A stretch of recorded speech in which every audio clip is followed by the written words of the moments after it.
Swayam Prabha. Digital India. Educated India.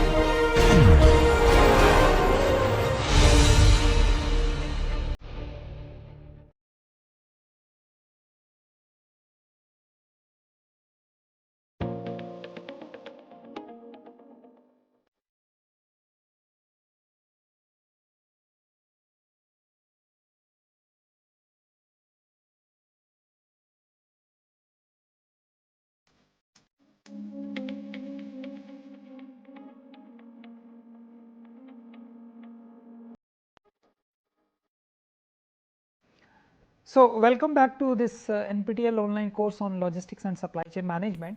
I am Dr. Vikas Thakur from IIT Kharagpur. So, in the last session we were discussing about the tools for improving the logistics efficiency, and in that we discussed the very first tool is plan, do, check, act cycle given by Professor Edwards Deming, and now we will continue with the 7 QC tools in this session. And we will discuss about the quality circle, 5S approach and benchmarking, how these concepts can be used to improve the overall logistics performance. So, these are the 7 quality tools given by Professor K. Ishikawa, and you can see we have the cause effect diagram, then we can use flow chart, we can use check sheets, then Pareto charts, histograms, control charts and scatter diagram.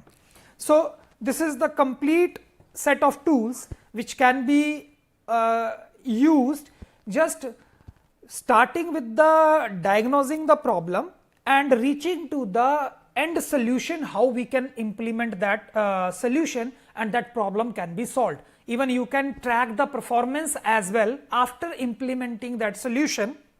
You can track the performance. So, these 7 QC tools will just go through how these can be used in a sequence, so that we can analyze our complete problem. So, very first is flow chart, right. In the last session, as I talked about a control process, where we talked about some process, and then we saw that this process is giving some output we are processing, and then this output is being compared with some standards, and if any deviation is there, yes, so then we are taking the corrective and preventive action, and again going with the change in process, change in raw material, change in output or technology. If it is no, we will continue with the same process. This is again a kind of flow chart. I am just giving you all the steps, right. So, this is a kind of decision making stage. I can highlight this decision making like this. If any process I am doing, I can highlight like this. If this is the start, this is how it is highlighted. The end is highlighted like this, right. So, means different shapes we are using just to represent different stages in that flow chart.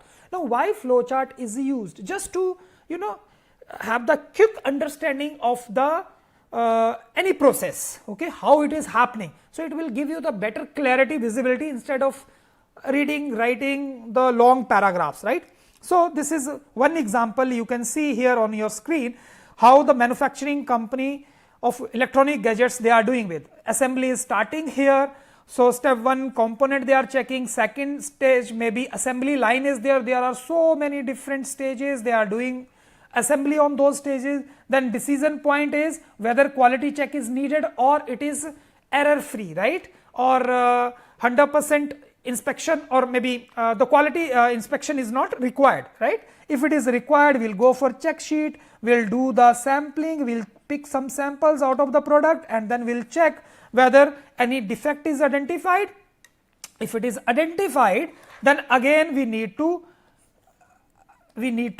go for the assembly, we need to check the component, whether component is faulty or there is something wrong with the assembly line, right. So, if nothing is required, test is required, we will continue with the final product, and then final product testing happens. So, then again there is decision point whether this final is okay or not, then final assembly is happening, production is complete, and this is the complete end. So, see in the flow chart how easily you can understand how the things are flowing. in the logistics network also, we have discussed this complete flow chart, right? From your first supplier, how things are moving through your transportation network, reaching to your manufacturing facility, then again through all the long chain of your stockholders, carry forward agent, wholesalers, distributor, retailers, reaching to the end customer, right? So that also flow chart, you can just draw the flow charts, right? Now what inferences we can make out of that? So this is reveals bottlenecks and inefficiency. So flow chart will help you to identify where is the problem. So how bottlenecks you can identify, I'll give you very small example. Let's say I have designed these 5 stages in the assembly. So product is entering here, leaving here, this is finished good is leaving here, raw material is entering here. Maybe on different stages we are using some more components on that stage, right? So then in terms of that, raw material can enter any stage, new raw material. Obviously sub assembly will move through this conveyor belt. Now let's say for processing this stage we are taking 5 seconds, for this 6 seconds, 4 seconds, then maybe 8 seconds, and then maybe you are taking again 6 seconds. This is how you have designed. Now through this flow chart you can easily identify that this can be your bottleneck, because it is taking 8 seconds, almost double of the last stage. This also taking 6 seconds, again 2 seconds more than that.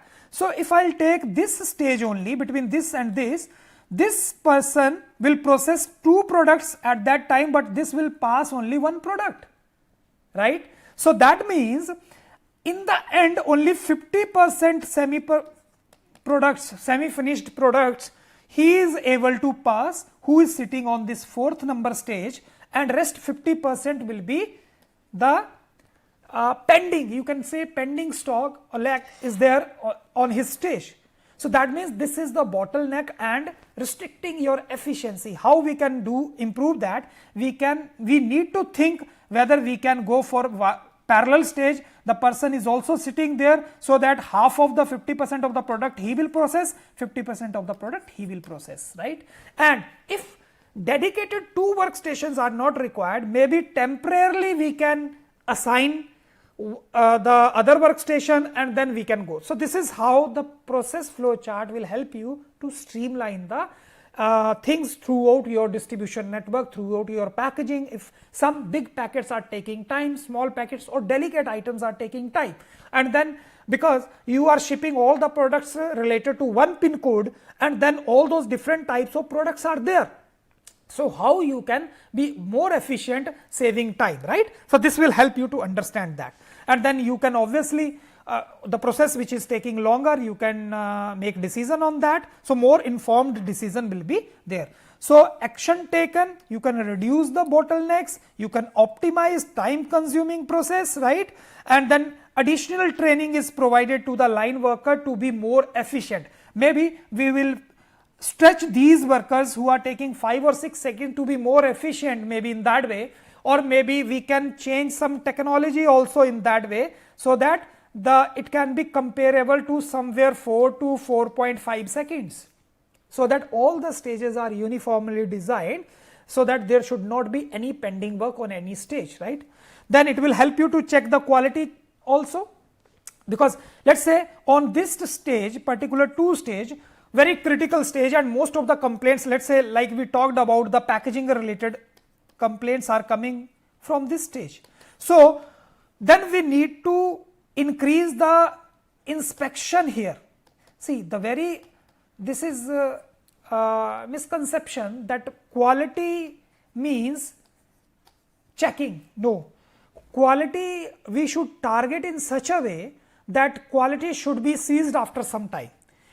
Quality team should work towards that. After some duration, there should not be any requirement of the inspection, right? So we should build the quality in the design of the product, we should build the quality in the design of the packaging, we should build the quality in the process where we are doing the packaging, where we are transporting, where we are keeping in the warehouses, why the inventory is outdated, why it is expired in the warehouse, why our system did not give the alarming situation that now only few days are left, few weeks are left, and you need to rotate the stock, right? So that indication our warehouse automatically should be circulated to all the stakeholders, so that that inventory can be consumed first in the market. Second point is, the second tool is check sheets. So usually check sheet, you might have seen check sheets in day routine life. If you are traveling through maybe train, through air, so after completing your journey, they are sending you one kind of feedback form, check sheet, so you can evaluate as per how the staff was dealing with you, the cleanliness, the services provided on the plane, and then all those things, right? So that it will give them, kind of direct touch that you are interacting with the customer, and in that way you can also get a chance to improve your services, right? So check sheet is a kind of thing. Dr. Ishikawa has given this concept of this is a way of collecting the data, right? So through your check sheet you can collect the data where the faults are happening. Check sheet is also like we designed that most of the complaints are coming from packaging. So you can see number of occurrences. If Monday we see bottle broken 2, right? Cap loose, Monday nothing, Tuesday 2. In that way we can see missing label also we have. So this is a kind of check sheet. So in the end we can analyze why this is happening. If on one stage consistently something is happening wrong order, that means who is the operator, where is the location, date, section, everything, so that we can identify the problem, where the problem is, like we identified initially. Now I have given you that image, you can just relate with that example, very basic example, why we need to find out that the very basic root cause, right? And damage while packaging, how many times we did that, and what are the reasons. Maybe in the weekend the defects are more, maybe people are in rush to leave the workstation to go for their weekend plans and all that. That can be one of the reason. Maybe Monday more faults are coming, complaints are coming because just they are coming after enjoying their weekend, so it is little difficult to concentrate back on the workstation and all those things, maybe, right? So this is a way how this is just one tool to collect the data. So first, your flow chart, you can understand the complete process. Second, this check sheet is required to just record the data where the faults are happening and what is the frequency of those faults, right? And a simple one case is there. You can just see a manufacturing company produces electronic components and they are tracking where the problem is. So date of production, you can find out when exactly that complaint happened, type of defect, is there any defect with the manufacturing process, soldering issue, or maybe component misaligned, or maybe damaged component, faulty your packaging, or maybe faulty process. So location of defect, like I told you, it was done in A shift, B shift, D shift, or at which workstation, workstation 5th or 10th or 12th, or which one is responsible, so that we can increase the sampling or inspection rate at that particular stage, or we can think of giving the training to that person who is working on that stage where those faults are occurring, right? We can find out the shift, then operator we can find out specifically, so that if special attention is required, and if this is somewhere around the industry average, we need not to bother much about that, but still we should go for the regular training then of all the staff obviously. Or if it is something out of the box, things are happening and many faults are coming, so then we need to identify the particular person, so that we can go with the things with that particular person only. So what actions we can take? We can identify the root cause of the defects, and if it is happening somewhere in the manufacturing, in the loading of the truck, in unloading, in storing in the cold storage, or while packaging the product, then those stages you can define, and specific quality check sheet you can prepare related to those, right? So then targeted training program, like I told you, if this is the problem with some particular operator, you can do. This is not only the person can be at fault. Let's say you have completely automated warehouse, so robots are working. So even then, if it is the fault with the machine, so sometimes that can also happen. Continuously machine is working, wear and tear can happen. So then you need to check for that also, right.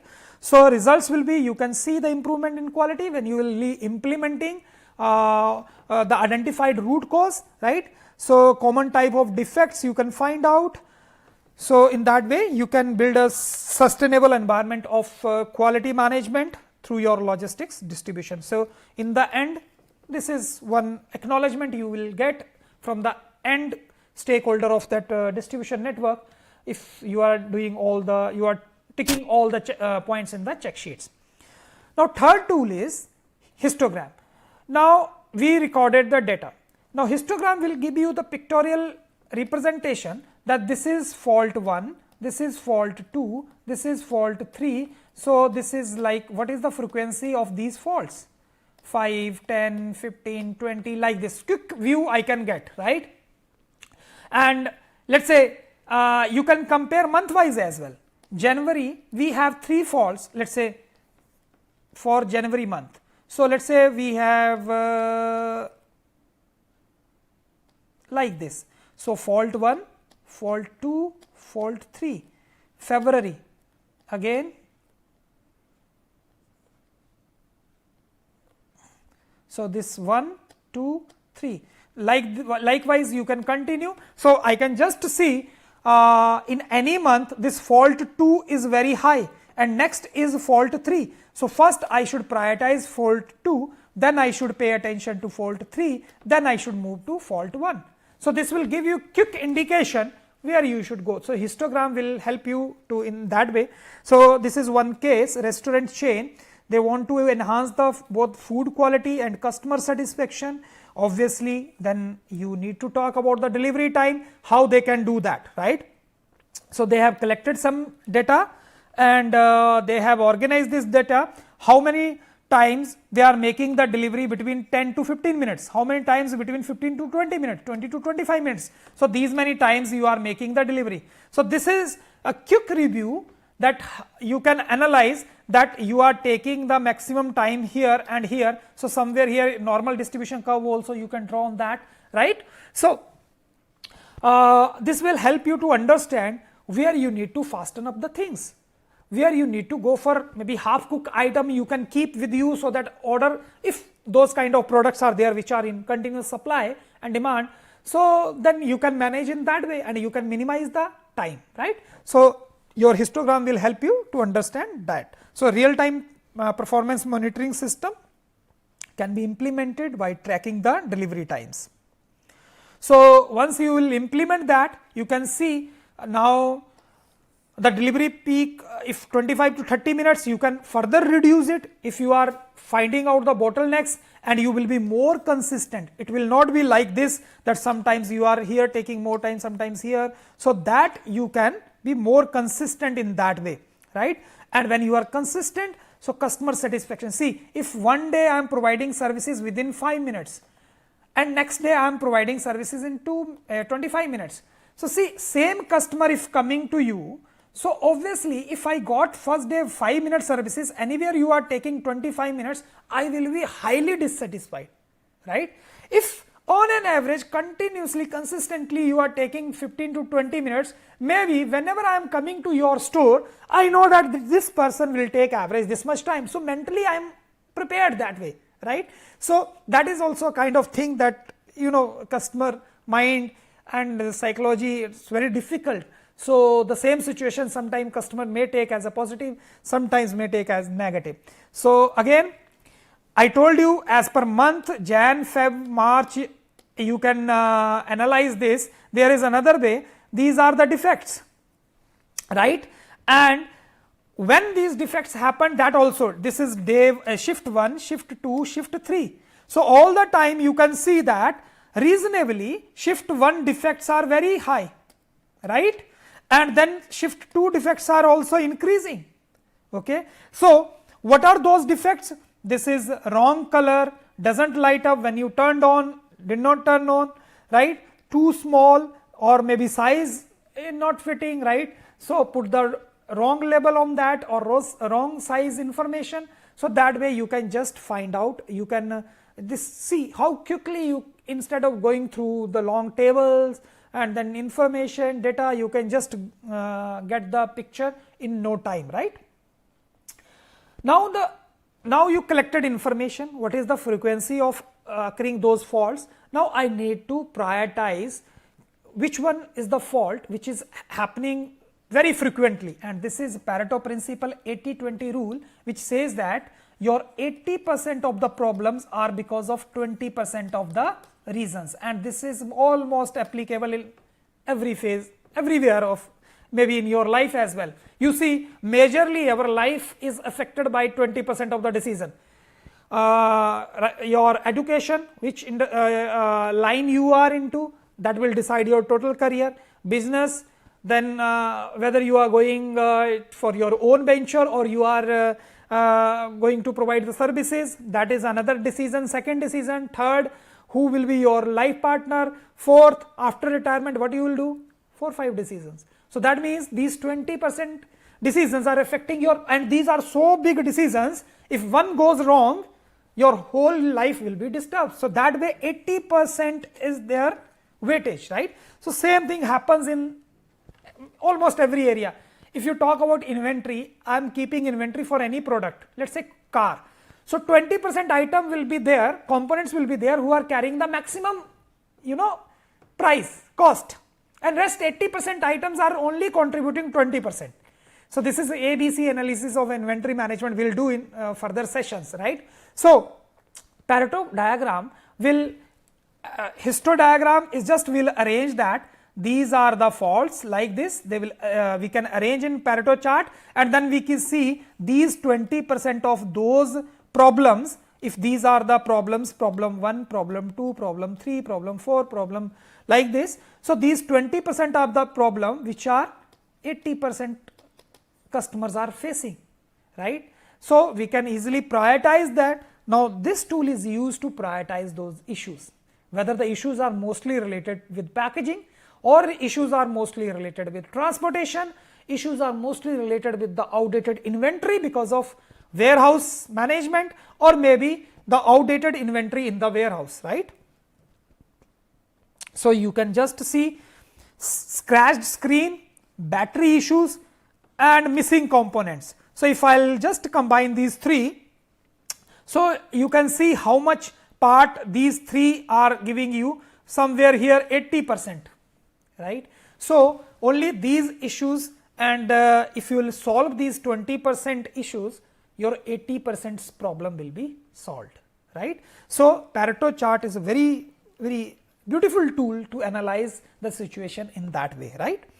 So others, so many may be there. So even if you will try to address, even then you cannot, because obviously any process cannot be 100% error free. So in that way you should focus first on those 20% which can be addressed. So scratch screen or battery issues are very prominent. So immediately you can, where that scratches are happening, maybe in the storage, or maybe when you are packaging the screens, where that, or maybe when you are finally you are cleaning that, or maybe when your engineer is installing at the site location, right, then scratches are, where the scratches are happening. So you need to find out the reasons. Again you need to do the root cause analysis, and the next tool will be root cause analysis only, right. We will see how we will find out the root cause.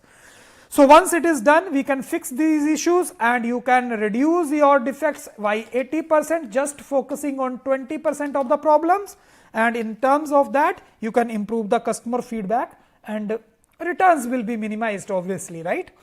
So this is how it will work. Now this is the fifth tool which we will use to to find out the root cause. Like this is decreased customer satisfaction, and maybe this is happening because of the scratches are happening on the screen during packaging,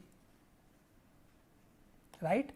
Now what can be the reasons? Let us forget this. This is fishbone diagram given by Professor Ishikawa, and this is head of the fish, and these are different branches. You can just see like a fish, it is, this diagram is there.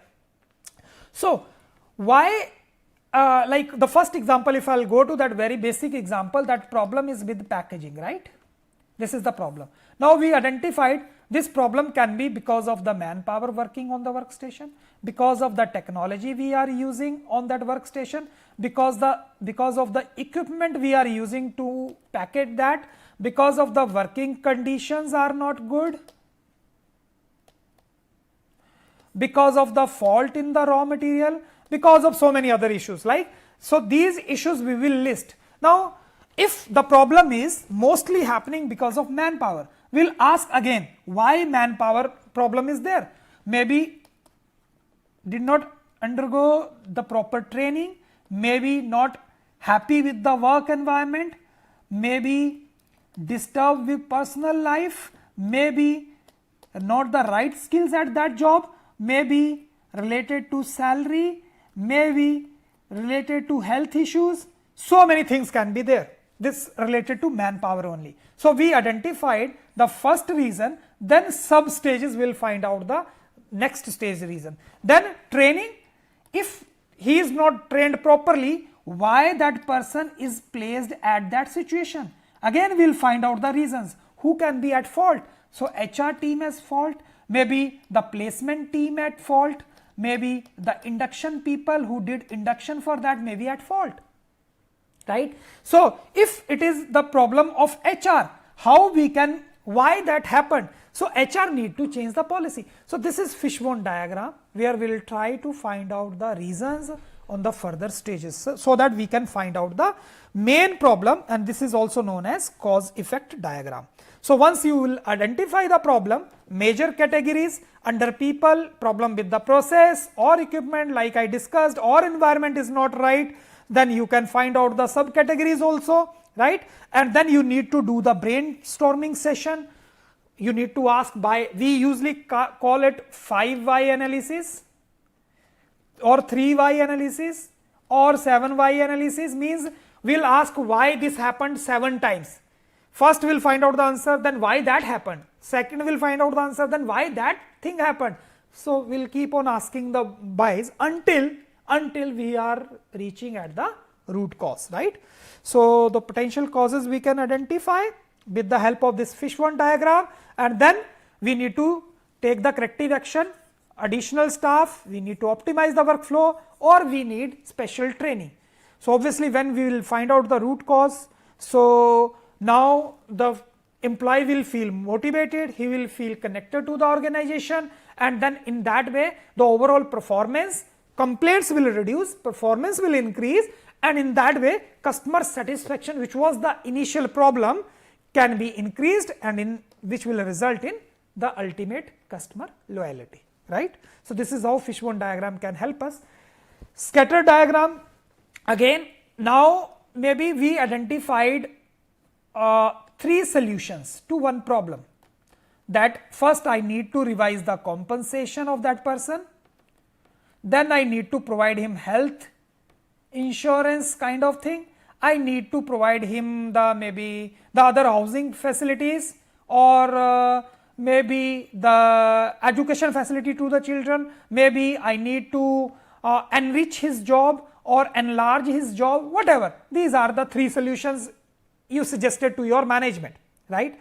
Now, I want to track whether if I increase the compensation from point A to point B, what is the performance, whether the performance has increased like this, or still the performance is like this, right. So, if it is not, how I can find out? With the help of scatter diagram.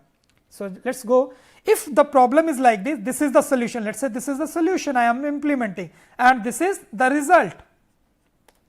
I am increasing the compensation here,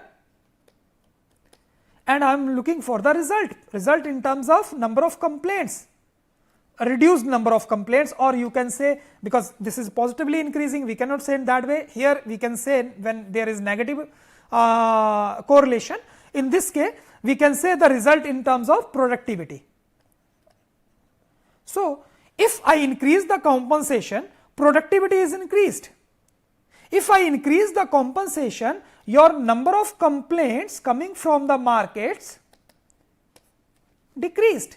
So, that means this component solution is working fantastically on that particular situation.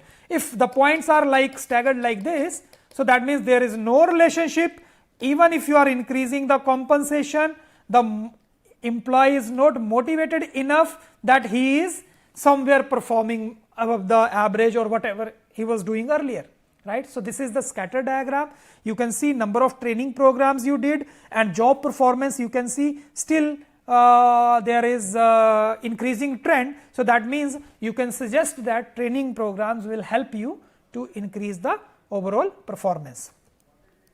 So you can just see x axis your independent variable, y axis your dependent variable, and regular checks you can track and you can improve the overall performance. The last tool is control chart. Now control chart is that you are doing your process, let us say at this mean, this is the middle line, right. So you are recording your process at this level and how your process is moving like this. So you will define your upper limit as well, upper control limit and lower control limit. As long as your process is within this range, right. So you will say this is controlled, but if you go beyond this range, we need to stop and we need to take the corrective action, right. So this is control chart.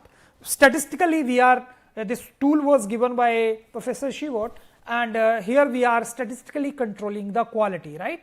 So how many times we are breaking the packaging, how many times the wrong product delivered, right. So if there are, this is the average, and because we are allowing some defects up to some level plus minus, let us say to be very specific, sometime we are saying 3 sigma, right.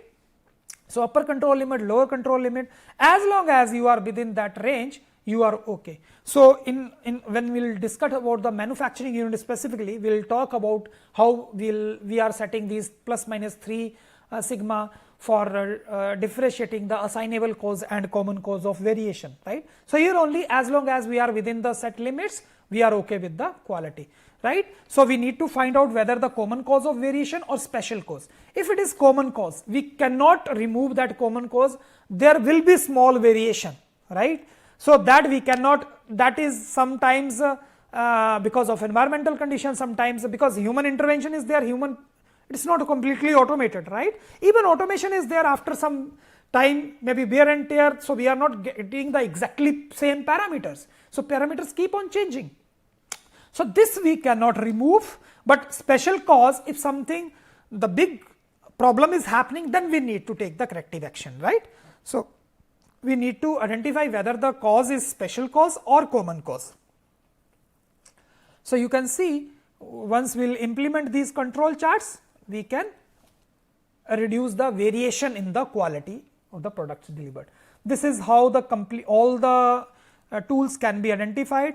I have discussed flow chart, when you want to see the big picture, how things are happening. Check sheets are used for data collection. These all tools are used for data analysis. Here we will record the errors, how frequently they are happening, scatter diagram, how results, if you will implement some solutions, how the results are improving. You can use control charts to be within the range, then problem identification. You can do fishbone analysis, cause and effect diagram, and in the end you can prioritize the solution as well. For the same problem, if you are finding 2-3 solutions, so that those solutions also you can prioritize. So another approach is quality circle. This is voluntarily group and not very formal, right. So maybe 8 to 10 people are part of that voluntarily group, and they are discussing on some issue. Let us say the issue like we talked about related to packaging. So they will maybe voluntarily people, 1 or 2 person will come from production department, 1 or 2 people will come from quality department voluntarily, 1 or 2 people will come from R&D department, from maintenance department, from training and development department, like this, right. So who are directly, indirectly are linked with that particular problem. Now they will meet regularly, okay. This is a kind of quality circle. They will meet regularly, they will find out the solution, do the brainstorming sessions, will come up with the results, right. So and then we will suggest those results to the higher management. Now if it is related to packaging, let us say packaging, we need to change the raw material, right. So this can be one of the suggestion. So R&D people will also say about raw material, how we can improve in a better way, right?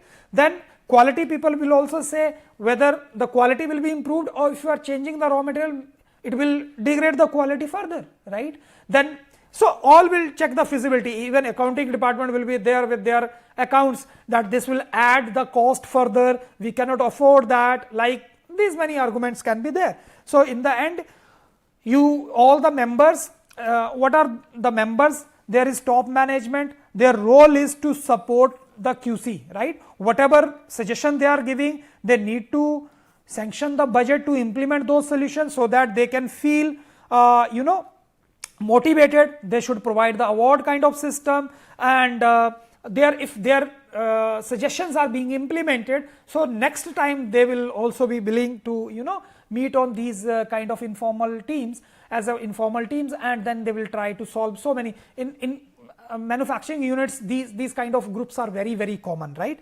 Then steering committee of maybe senior people will be there, who will be evaluating those quality circle, whether really that quality circle is required for that particular problem or not. What are the objectives, whether they are within the guidelines of broader guidelines of the organization, or they are giving some out of the box suggestion, which suggestion is okay, we can implement, can reduce the problem drastically, but then what about the cost? What about the other ethical constraints? What about other legal constraints, whether we can go for that or not, right? There is coordinator who will be coordinating between quality circle, higher management, whatever suggestion they will give, that person is going to coordinate with them and will keep the track of activities, whatever they are doing, okay. Then there is facilitator, though he will be the senior officer of the department, and he will be arranging all the necessary training programs, and he will set up the links between the quality circles and management, and will ensure the participative culture. So this is the main role of facilitator.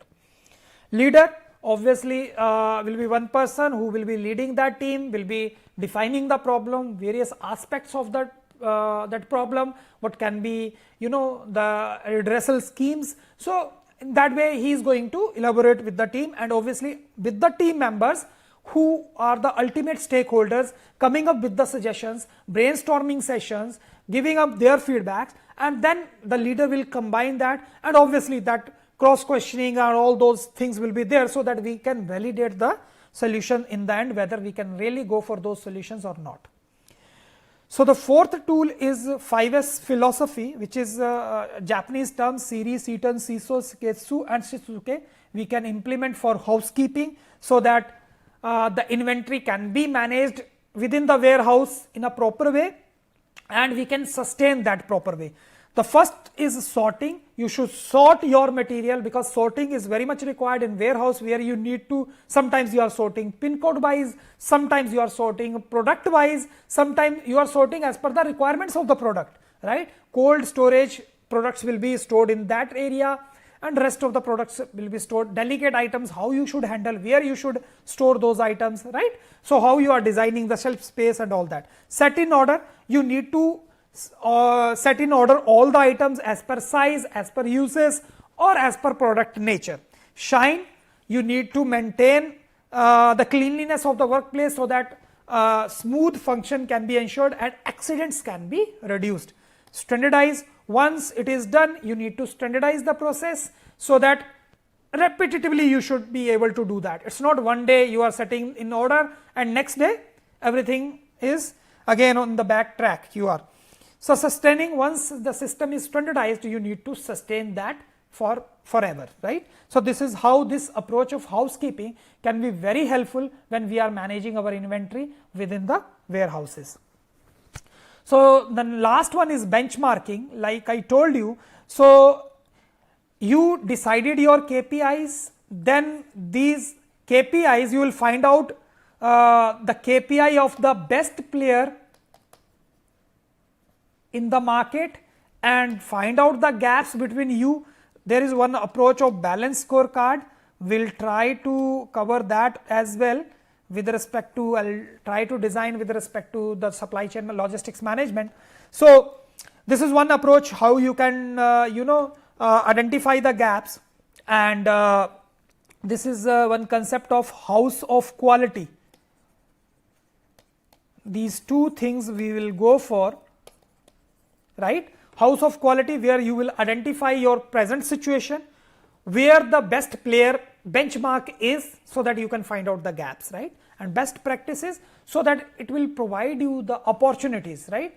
So where you are lagging, how you can improve your performance matrix, why you are late than others, right? So your delivery is delayed, why wrong product are shipped so frequently on your platform, why that is happening, why you are always shortage of inventory, why there is defected product is shipped to the customer. So there is something wrong with the courier partner, right? So to define the benchmarking, we have 6 steps. First of all, you need to define the objective. So what are the area where you want to improve? You will keep those as objective. Then you will identify those KPIs. Let's first improve our transportation sector. So because transportation is contributing 60 to 70% of the cost, let's say, so we need to improve that part, right? Then gather data. What are transportation related KPIs? What are our situation and what is the situation of the leader in that industry? If DHL you are comparing, delivery you are comparing, so what is the situation of those players, right, as far as those KPIs are concerned? Then you need to select the partner, right? So you need to exchange the information with your courier partners, where we can work, logistics partner or transportation partners, where we can improve. And then again, after improvement, you will analyze the data, compare the data, whether you have made the significant improvement is there or not, right? So that you need to see. Again, you will identify the opportunity that you have addressed the problem up to 30%, but still you need to go further. Let's say take the next step, which will again improve the situation by 50%, and we can cut down the complaints by another 50%. So these all are the tools we can use. Obviously, I will discuss some tools in supply chain management as well. So there we will be covering the broader perspective. So we can conclude that as customer focus, so goal is to provide the best quality product delivered at best experience. That will only happen when we'll set up all our these KPIs in order, right? And we need to shine these KPIs every day so that we can sustain these for a longer period. There should be environment of continuous improvement. That plan, do, check, act cycle should be continuous, right? Employee empowerment, QC circles, employee should be part of that. And if I am addressing some problem of maybe my organization and I am acknowledged in that way, I will feel motivated. Always people will come with their suggestions how they can. And you believe me, in manufacturing industry, major problems are solved by those illiterate people who are working on the production line, because they are continuously day and night doing the same repetitive action. No one can understand better than them, because they are continuously, if you are producing daily 10,000 items, 10,000 times they are doing the same operation. So you can just imagine how efficient, and in that way they can be knowledgeable in that way. Use of quality tools. So you need to, overnight you cannot use these tools. You need to prepare your team who can be very good in collecting data, analyzing the problem and coming up with the solutions, and then also prioritizing the solution, which solution we can go for, first phase, second phase, third phase. Product design, within the product we should meet the customer expectation, and you should design your process like that your process is not damaging the packaging, right? Your process is not doing all that screen scratches, right? So your process should be defect free. And then obviously supplier role is important, how you can control the quality at the supplier end. So you need to align all these players.